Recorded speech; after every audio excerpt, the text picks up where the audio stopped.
Studio interdit, serment sous casque. Les radios ne dorment pas, elles chuchotent. Quand la dernière émission range ses rires dans un générique et que la régie referme ses fadets comme on borde un enfant, la station bascule dans une autre langue. Le jour parle en communiqué, en pub trop sûr d'elle, en voix maquillée pour la route.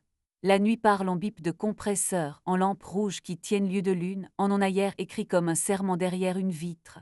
Si vous n'avez jamais approché un micro à 2 heures du matin, casque sur les tempes, nerfs occipital en laisse, vous ne... Je m'appelle Camille, productrice de nuit à Radio Orphée, étage mansardé d'un immeuble qui préfère les orages aux copropriétés. À ma portée, un parc de micros qui connaissent mon pouls, un patch-bay qui me tutoie, une interface qui s'allume comme un regard qu'on n'oublie pas, et un feutre argent avec lequel j'écris sur mes gants tout ce que la mémoire dilapide quand la voix d'un inconnu vous caresse l'oreille. Dans un tiroir, des mousses de rechange parfumées à l'alcool propre, un vieux briquet oublié par un invité qu'on n'a jamais rappelé, un flacon. Luc, mon mari, alors écrivait sur la nuit comme on écrit sur une peau qu'on ne mérite pas, avec talent, avec impudeur douce. Chroniqueur scène et coulisses pour une revue qui préfère les adjectifs au salaire, il savait raconter un studio comme on raconte une épaule au ralenti trop près. Au poignet gauche, un bracelet de cuir roussi que je défaisais avec les dents dans l'escalier de secours, rituel des soirs où la station n'exigeait pas de nous qu'on prétende ne pas se connaître. Les mercredis, quand nos orbites acceptaient enfin de. Le premier si n'a pas crié, il a modulé.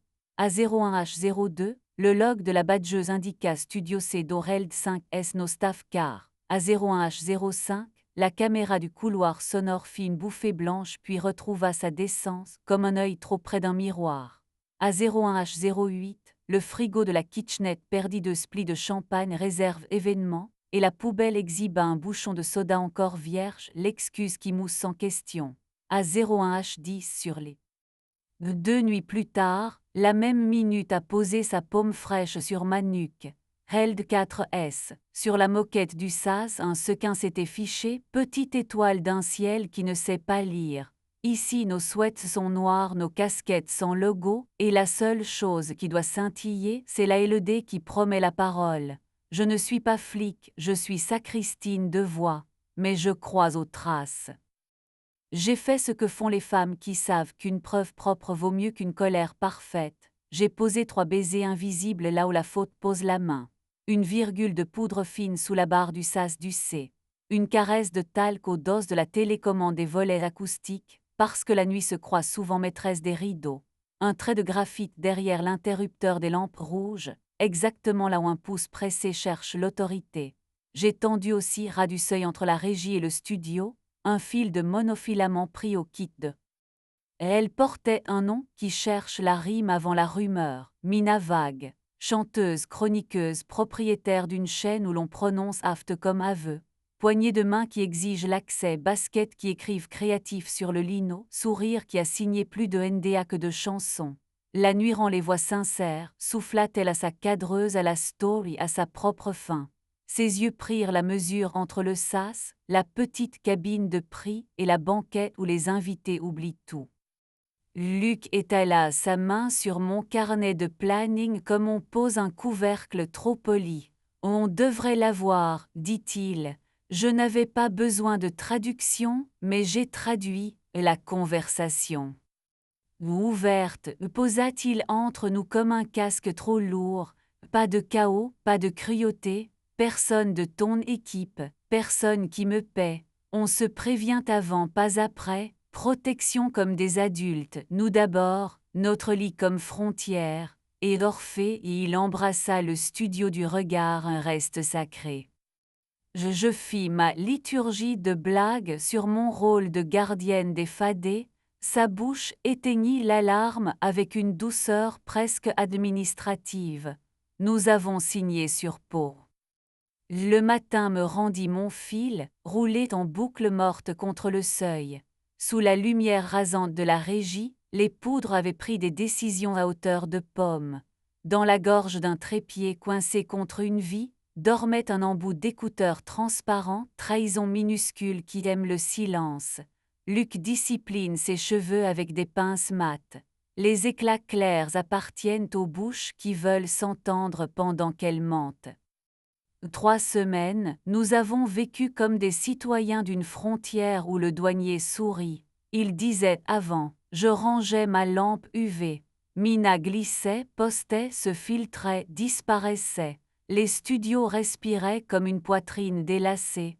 Notre pacte tenait, puis Judy retrouva sa vocation d'accident. 01H02 Held 6S. 01H05 Bouffée blanche. 01H08 Flûte fantôme mène sur l'inox. Sur l'écran du contrôle, une silhouette se pencha pour refaire un lacet devant la porte coupe-feu avec la gravité de ceux qui rêvent d'archives. Je n'appelais pas la sécurité, elle préfère les scènes aux solutions. J'ajustais la compression d'une voix qui n'appartenait à personne, j'essuyais une jalousie sur le dos d'un casque, je dis à ma colère d'aller s'asseoir sur le flightcase de secours comme un ch. Nous nous sommes séparés avec la compétence qu'on réserve aux intempéries. Luc prit un 2 pièces au-dessus d'une papeterie qui change la météo à l'aube. Il emporta la bouilloire qui siffle juste. Il me laissa notre mug fêlé, une écharpe où j'aimais sa main, la clé d'un casier où attendrait un carnet. Déteste-moi propre, dit-il. Sinon, range-moi dans un tiroir qui s'ouvre peu. J'étiquette bien, répondis-je, et je rangeai ma main, et ce qu'elle savait encore, dans un tiroir sans bruit. Le travail me reprit avec ses gestes, armer un jungle comme on borde une phrase, vérifier un câblage en respirant par le dos, consoler un invité qui a confondu direct et vérité. Une chroniqueuse junior, persuadée d'avoir tué son sujet, n'avait fait que trop vite dire la phrase qui devait attendre le silence. Je lui appris la vitesse qui répare lente.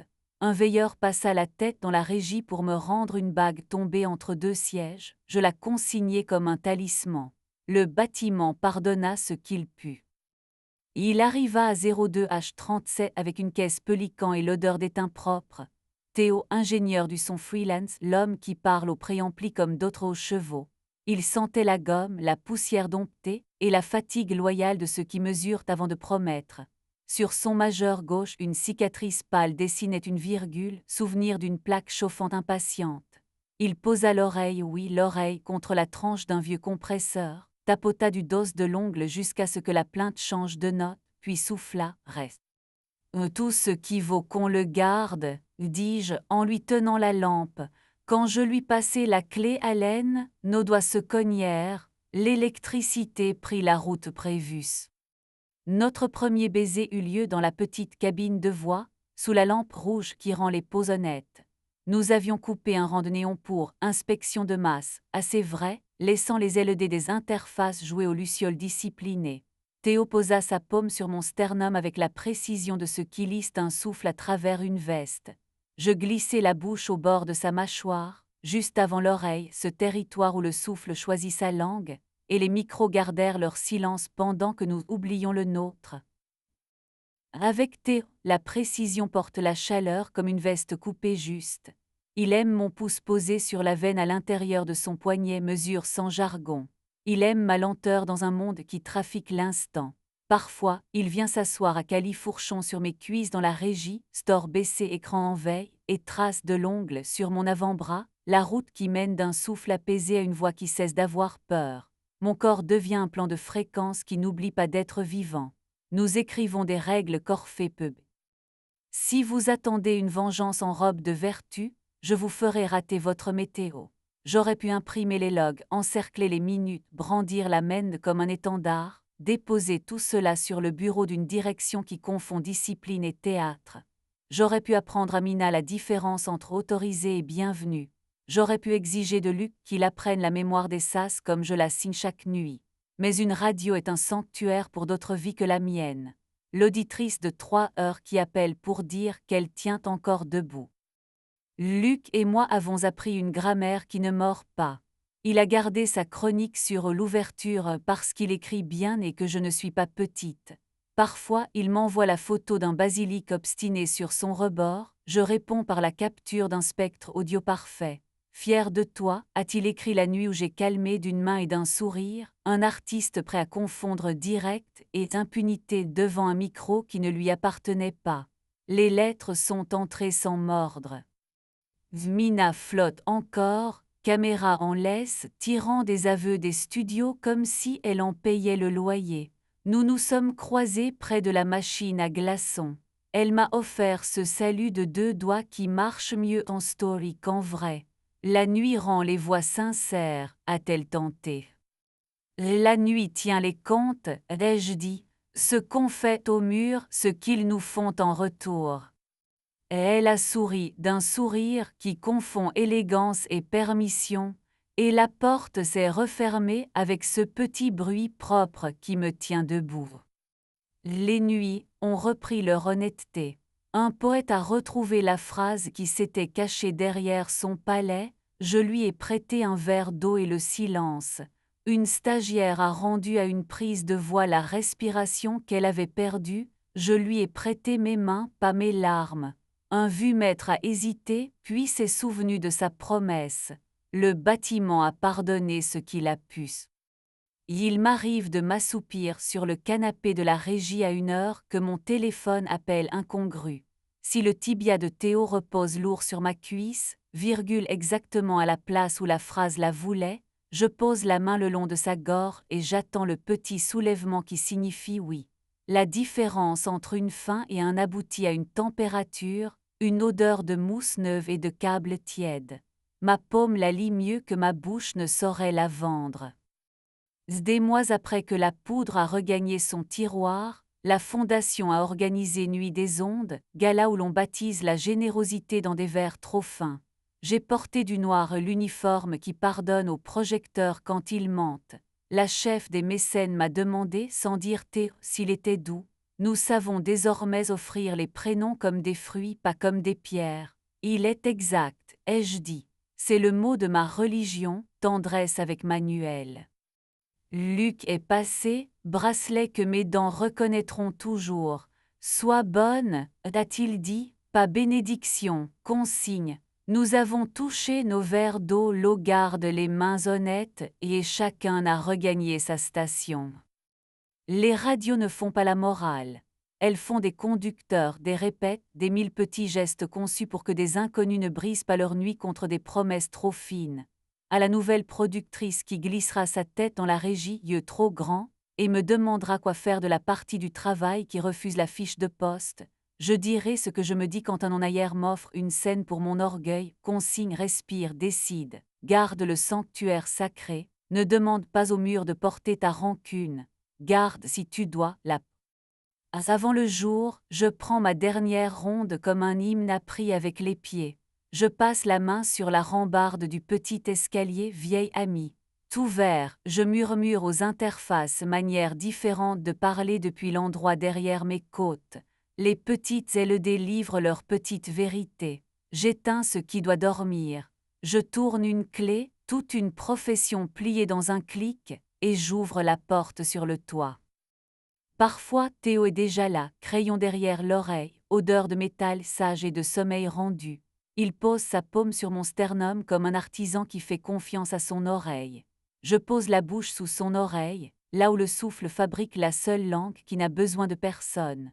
Je garde le seul serment que j'ai pris sans papier, les sanctuaires se bâtissent, ils n'aiment pas la scène, l'amour est une routine qu'on annote au matin, je n'utiliserai pas ces murs pour exposer ma vengeance.